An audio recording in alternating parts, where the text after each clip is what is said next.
আমেরিকার কোটি কোটি ডলারের patriot missile, এওয়াক্স radar আর বহুস্তরীয় আকাশ প্রতিরক্ষা ব্যবস্থা সবকিছুকে বোকা বানিয়ে কুয়েতের বুকে থাকা অত্যন্ত গুরুত্বপূর্ণ মার্কিন ঘাঁটি ক্যাম্প বহরিংয়ে ভয়াবহ ধ্বংসযজ্ঞ চালিয়েছে ইরানি বিমান বাহিনী।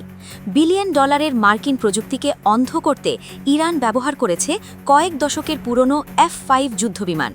মধ্যপ্রাচ্যে আমেরিকার যে কোনো আগ্রাসনের জবাব দিতে তেহরানে অত্যন্ত গোপনীয় এই আত্মঘাতী মিশন চূড়ান্ত করা হয়। লক্ষ্যবস্তু ক্যাম্প বহরিং ঘাঁটি ছিল বিপুল মার্কিন সেনা ও ভারী সামরিক সরঞ্জামের এক বিশাল মজুদখানা। মাত্র 2টি F-5 যুদ্ধবিমানে চড়ে 3 জন ক্রু সদস্য 50 মিনিটের এই মিশনে যাত্রা শুরু করেন। নির্দেশ ছিল কঠোর, একটি বিমান ধ্বংস হলেও দ্বিতীয় বিমানটিকে যে কোনো মূল্যে লক্ষ্যবস্তুতে আঘাত হানতেই হবে। আমেরিকার রাডার সিস্টেমের তীক্ষ্ণ নজর ফাঁকি দিতে ইরানি পাইলটরা মাটি ও সমুদ্রপৃষ্ঠ থেকে মাত্র 50 ফুটেরও নিচে নেমে আসেন। শত্রুর নজরদানি কেন্দ্রগুলো যেন টের না পায়, সেজন্য পুরো ফ্লাইটে সম্পূর্ণ রেডিও নীরবতা বজায় রাখা হয়। পারস্য উপসাগরের বুক চিরে এগিয়ে যাওয়ার সময় আচমকাই সামনে পড়ে দুটি বিশাল বাণিজ্যিক জাহাজ। রাডারে ধরা পড়ার ঝুঁকি এড়াতে পাইলটরা বিমান উপরে না তুলে সোজা জাহাজ দুটির মাঝখানের সরু পথ দিয়ে ঢুকে যান। আকাশে আমেরিকার এওয়াক্স নজরদানি বিমান টহল দিলেও এই নীরব অনুপ্রবেশের কোনো সংকেত তাদের রাডারে ধরা পড়েনি। কোটি কোটি ডলারের প্রযুক্তি যেন সেদিন অন্ধ ও বধির হয়ে গিয়েছিল।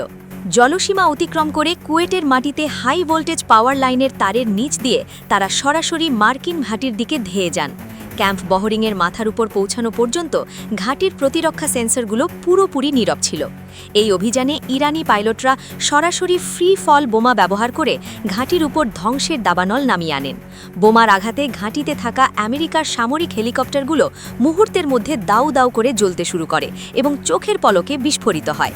নিমিষেই পুরো ক্যাম্প বহরিং একটি জ্বলন্ত ধ্বংসস্তূপে পরিণত হয়।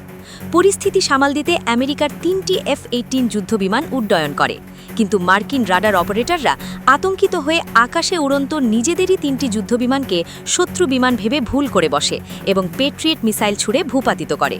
নিজেদের মিসাইল দিয়ে নিজেদের বিমান ধ্বংসের এই ঘটনা প্রমাণ করে যে ইরানি হামলায় তাদের পুরো কমান্ড সিস্টেম ভেঙে পড়েছিল।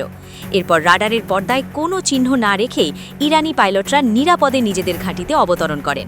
এই অভাবনীয় মিশনটি প্রমাণ করল যে বীরত্ব ও সঠিক কৌশলের সামনে কোনো রাডার বা মিসাইলের দেওয়ালই টিকে থাকতে পারে না।